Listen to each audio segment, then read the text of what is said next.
Hey guys, happy Thursday. You guys, I hope you come with pen and paper because this is about to be epic. Epic. Glad we're recording it because it's definitely going to be one we're going to need to catch the replay. But so Sunday night, Brittany was talking about us being loud and proud, right? Find your niche. Truly deep down, find your niche, not anybody else's niche or what you think you want to be like. Look like deep down, because when it happens, when you find it, there's no question. Like the dots begin to connect and you start to see the picture, and a fire is completely lit. You go to sleep. I swear to God, you guys, Tasha went to sleep after that training, woke up, and she was a whole totally different person the next day. I swear to you. Because when you find it, it all starts to make sense, right? So Natasha, I'm gonna let you take it over and just speak from the heart and tell your experience, because it's been insane. It's been insane. Okay, so let me give you guys a little bit of a background story. I've been in social selling for a few years now, and I would say about 2 years ago, I really started to invest into not only myself, but into my business, whatever it looked like at that moment. And so I started taking courses here, courses there, and to try and figure out where I was at and where I needed to go. So all of a sudden, about a year ago, people kept saying, what's your niche? Find your niche. Who's your niche? Like, find her. And when they kept saying that, it didn't make any sense to me, because for the longest time, I felt like I could sell to anybody. Like, I was reading Grant Cardone like crack. Like, and Grant Cardone says it. Anyone that's giving me $1, like, that's my customer. And that you may grow into those skill sets eventually, you know, once selling becomes like a sport for you. But at the beginning, you have to narrow it down. So the first course that I took, the instructor said, you need to find like the 5 things of who you are. Like when you're like, hey, I'm Natasha, and oh, let's get to know each other. There's always, you know, a select number of things that you naturally could be like, blah, blah, blah, blah, blah, like Gabby McGab about those topics, right? You could conversate about anything, but there are 3 things when they say that magic word, your heart's like, let me tell you everything that I ever learned in my whole entire life about this topic, right? That, whatever that is, that's your niche. And I wish somebody had told me, like, when you find it, it's not that you can't sell to anybody, but only those people will get what you're saying. Only those people will get, they'll hear the passion in your voice and hear passion and not fucking crazy. So let's say we get to that point, right? This is where nobody has ever taught me. Okay. Okay, you have your niche. Now what? Now what? What do I do with it? Right? So this is what I've been doing, like hyper focused on for the last 4 or 5 days. What do I do now? Like, I know what I want to say. Who do I say it to? How do I approach it? Right? And this is where you have to be and I'm not talking about thrive. Okay? But this is where you have to become the expert. And see, the thing about your niche, it could be Skittles, but somehow Thrive fits into that niche.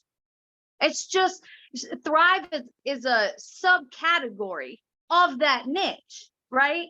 Like if your niche is dog mom, Thrive helps you get up at 4 o'clock in the morning, 5 o'clock in the morning when you're teaching them how to, you know, not pee in the house. Right? So it doesn't matter what your niche is, Thrive is always going to fit into the puzzle, or you wouldn't have been brought here. So once you figure out your niche, right? The first thing I did was a brain dump, or like a brainstorm, I guess. So I took my niche and I made a web. and I said, okay, what are anything related to my niche I could talk about, right? So I had my niche, and I said, okay, I can break that down into what games I play, what systems I've created to achieve the goal of that niche, right? I also talked about educational facts, right? Like when you're like, oh, I'm a scientist. Well, scientists are going to talk about scientist things. So what are the things related directly to that niche that 10 people can connect to, right? So you could do, for me, I wrote down.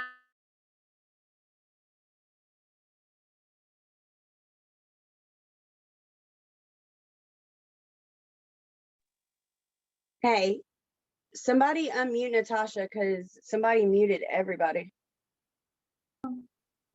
Can you hear me now? Okay, what's the last thing you heard? Do what? What's the last Talking thing? about a dog mom. Oh no. Yeah. It's okay. It's okay. Okay, so I was saying, once you find your niche, right? Your niche is like the title of the puzzle. Okay. Inside the puzzle, you still have 100 pieces that when you put all those pieces together, it makes your niche. Okay. So mine, for example, right? I broke it down into categories: educational facts, how it affects my business, foods that help encourage that thing, foods to avoid, the ingredients in the product that helps sustain that niche. Okay. Mindset, what mindsets I've set up for that to succeed, for me to succeed at educating people or connecting with people on the niche. Pros of it, cons of it, how it affects my child versus how it affects me as a grown adult. Different types, right? So let's say diabetes, like helping women recover or improve their diabetic state, right? You would educate your audience on the different types of diabetes, right? So same thing for me. Then I talk about habits, because habits could pretty much go under any niche: dog mom, teen mom, twin mom, anything. There are habits that you've established, good or bad, which you can even break down further, good or bad, right? Like what tools that I've established for that niche, symptoms, things like that, so that when you start talking about the symptoms and 10 people read that symptom and they're like, oh my God, I have that too. Like, I thought that was just me. You know what I mean? Under these topics is where the conversations are created. It's where you put up a flag, like anybody put up their hand if they have this, and you know what I mean? That's where the comments come in. That's where you start getting messages. You know what I mean? So the thing about it all flows together. The thing about all these topics, right? I literally made a list.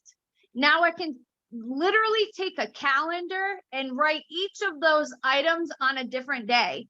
So now my business, because I know the niche and I know the things that I want to talk to and I know who I want to talk to now I just have to come up with the organization. And that's like when you do like your Sunday prep or you do it by month. I could make a whole entire month's content calendar on all of these. Do you know how much time I spent in the last 6 months waking up going, what should I talk about today? Hours of my life contemplating, what kind of reel should I make today? What kind of TikTok should I make today? Right? Let's say today you're talking about ingredients. That means your posts talk about ingredients, you get in your stories and talk about ingredients, you make a reel about the ingredients, you make a TikTok about the ingredients. That's your content for the day. And I mean, and you could even go like every Sunday, okay, Monday I'm gonna talk about this. You could literally write all of your posts. That's copy and paste, moving on with my day. It just makes everything flow. There's not as much. I mean, you're still going to have natural resistance, but there's not as much. You want to bounce off of that? Yeah. So my thing is, it's not so hard for me anymore now that I'm like actually learning how to do it, period, because I didn't know, I guess, how to have a conversation, period, right? Not like I don't know you real well type conversation without coming off spammy like I was getting ready to sell them something, right? Like I'm genuinely trying to build that connection. I feel like now that when you find your niche and you go like into Facebook groups or like the Discover or whatever on Instagram, right?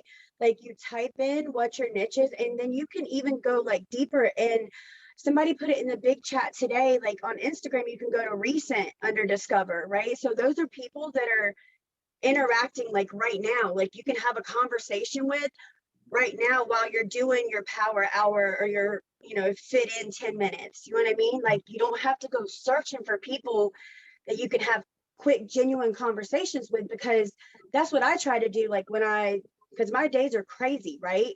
I'm sure all of ours are, and we kind of work on we work our businesses differently. But me, like I work mine in the nooks and crannies of my day. So if it's 5 minutes, if I have people I can genuinely relate to and like they can hear the passion in my voice, no force, no nothing, and I'm not having to force what's getting ready to come out of my mouth, I can have 10 conversations in 5 minutes. Like it's insane. Like you said, you gave the analogy of the puzzle, right? For me, like it's like one of those connect the dots, like that you connect the dots and then you color in the picture and you get to a certain point connecting the dots where you begin to tell what the picture actually is. And the excitement that you get from it is insane. It's like this natural high. It's filling those dopamine receptors, right?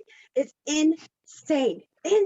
Like, I don't know. Like, I've had people from my stories, my live, like the last 3 days, reach out to me and they're like, Carmen, you're like literally glowing, like you're radiating, like what is going on?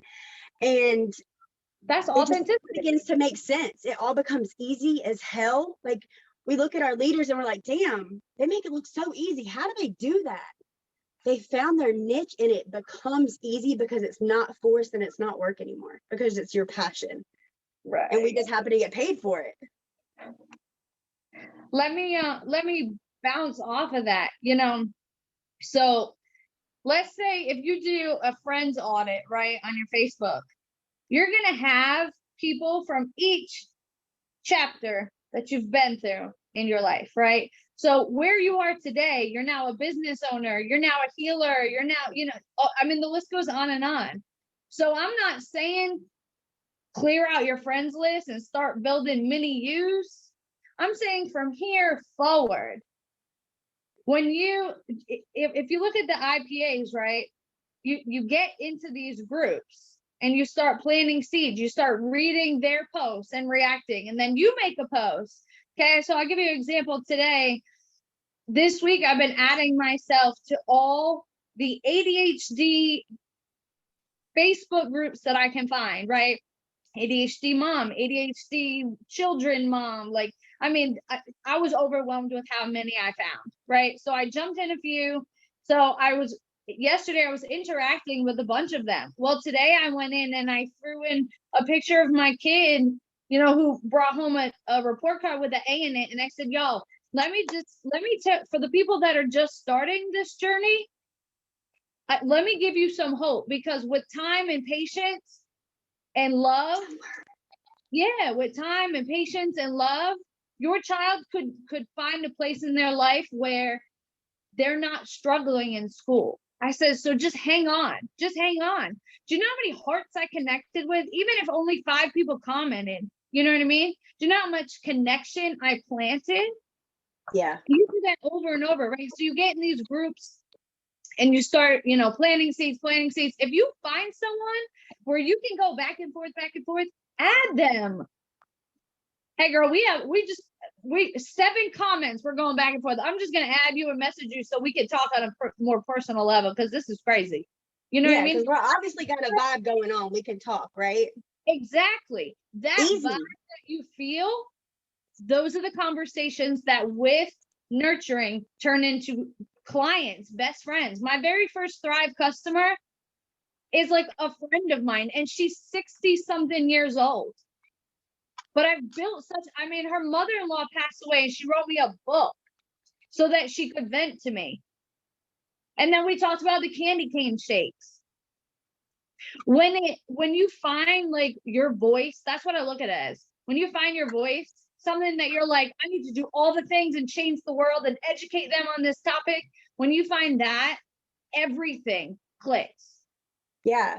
Like, Messenger, we've been with one of the, you introduced me to Amanda, like one of the coaches that we had. And that was the thing that really stuck with me with her is, I take what Brittany says about don't chase butterflies and I mix it with Amanda's, your people will find you. Quit going out and searching for your people, because be authentically you, find your niche. And when you find your passion, guess what? People will be drawn to you. And it won't just be anybody, some Joe Smo. No, on the promoter end, it won't be, somebody that is not all in.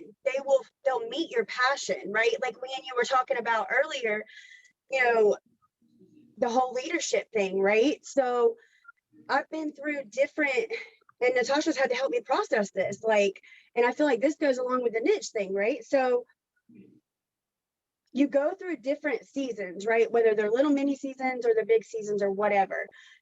I'm not the same person I was 6 months ago, right? And I'm not going to be the same person in 6 more months. So I can't be mad when people fall off because they weren't ready to find their niche. They don't know what they're passionate about yet, right? So it's a whole nother training, but once you find your niche, you will have like-minded people on your team because they will be your people. They will be drawn to you. They will want the same things out of life. They want that passion that you're sharing once you find that niche. Like there's no forcing it. It's so easy. So easy. And it all connects the dots. The puzzle pieces all fit together and it becomes super clear. Like there's no doubt. Yeah, so I want to go over some of the questions. Like once you know your niche, right? And the next step is to figure out who you're talking to, right? Who that person is. If you had to draw an outline like elementary school and say he's got this color shirt and this color pants, like I know that sounds childish, but that's really what it looks like when you're talking about, what kind of content do I create around that? Okay, so I'm going to read you a list of questions. Y'all, please tell me if I get so loud. I feel like I'm screaming at y'all. I don't know why this voice comes out whenever I do trainings, but if you feel it's called passion. Well, she gets loud, but Okay. anyway, so I'm going to read you these questions. So if you want to write them down to help you kind of like brainstorm who you're talking to specifically. Okay. So the first question is, what does she like? You know what I mean? What are her passions? What are some of, her hobbies? Things like that. Does she have kids or no kids? Right? If your niche is teen mom, don't add people to your page that don't have kids because you will have a hard time connecting at their level. Is she married, single, divorced, widowed, etc.? Right? So if you're posting about struggles in your marriage, is she going to say, well, you picked him because she's never been married? You know what I mean? You want to an abundance of her, because that means all your content will be received versus scrolled past. Okay. Exactly. How old is she? That one for me was like so crucial. That one really hit me hard. I was like, why? I am 30 years old. Why do I keep attracting all these 50, 60-year-old women? I don't get it. That's my market. Right? But the thing is, like, I surrounded myself with about a year ago with a Facebook full of people that had experience with wisdom and could pass it down to me, could teach me. I was in like a sponge mode. That's how I got all those people on my page. Yes. Guess what? Those people also have aches and pains, and they've been trashing their body longer than we have. They need Thrive like I do. Yes. Okay. Does she like to travel? Is she a homebody? Does she only go out when she needs to eat? Right? Talking about or identifying this will help you figure out if you share hobbies. If you don't have Facebook friends that you're like, God damn it, I wish I could get on a plane right now and go kick it with you. We need to go to the beach. If you vibe with your audience like that, they're not your audience, or they're not your audience yet. Okay. Does she work from home, or does she work outside the house? Does she shop small, or is she like, I don't give a shit if you give me this product for free, I'm still going to GNC. There's people out there that they just don't understand this model and they don't support it. Get those people off your page. You're not convincing them. You're going to spend more time convincing them than you could have deleted and adding somebody that does believe in the model. Taking up space. Next one, is she a people pleaser or selfish? Right, and I don't mean selfish in a bad way. Is she a people pleaser, or does she stand in her own? When you figure out who you want to talk to there, you'll also realize what you are. Right? If you're a people pleaser right now and you're like, I am trying so hard not to do that, fill your Facebook with people that are not people pleasers. So then when you're like, God, I'm in this situation, I don't even know what to do, you can put it in your stories and you're going to have a flood of non-people pleasers that are like, girl, do this. Girl, say no. You know what I mean? Next one. What was she or what has she already tried that didn't work? And is that the reason that she's coming to you? So for me, I bet you half of you can raise your hand because you tried 7 other health and wellness, I promise this will work, products. Now they have doubt. So now not only do you have to educate them on the premium level, but you have to convince them, hey, you can trust me. Because somebody else already promised them, I promise you this will work. Just trust me. Somebody else already used that line before you. Yeah, so, that's why it's so important to build those genuine connections. Right. Right. But they've already, not only do you have to, sell, but you got to bring walls down too with this person, Yeah. Did they, like, I had one girl sign up, she didn't even want me to enroll her. She was like, nope, I'll take the link. I need to look at stuff. I sent it to her and she's like, look, I've tried all these other companies. I said, yeah, me too. And I gave her a list of companies that people promised me that they worked, and I joined. Right. To find out like it's not working. You know what I mean? Right. So this one is really important, because when you identify what they've already tried, when you are creating content, you can talk about those types of problems. Yes. Right? And by bringing that problem to light, other people will be like, I have that same issue. But then in the same context, you talk about, here's my solution, Yeah. I was afraid. I was just like, not me, but if they're like, if you say I was a skeptic, I was too. So I understand you being afraid. I started out as a customer and built my own story because I was afraid.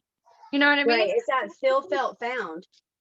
Right, exactly. Then you build one hell of a customer base, and then you turn those customers into promoters, Yeah, it's like the foundation that you talk about all the time. Like, and this is the whole thing. Like, it's all making sense. Like, the dots are connecting, the puzzle pieces are going together. Like, it all ties together. It all makes so much sense. Because when you find that person with all the questions, and you're getting to know that person, right? And when you niche it down, you don't have to talk about a gazillion different things, right? You talk about the same thing, but it's easy because it's your passion, right? So I love the way, like, I feel like your intro post for that vendor event was a perfect example of that. Like, it was almost like painting a picture, right? And telling a story, but you gave like the problems before and what you're doing and the solution, like what it's done, like painted the picture of what your life looks like now, and not just your life, like your kid's life. Like, that is epic. And it ties, the fact that her problem and solution ties into your niche, and you didn't even put the puzzle pieces together until like recently, and it's crazy. So I may not be number one in the sales, but I've spent the last 2 years figuring out the magic in telling stories. There's a reason why actors and actresses can make $1 million an episode. And it's because people want to be told stories. It's in our genetic coding as human beings. Before there was cell phones and computers and all that, people used to pass information by telling stories.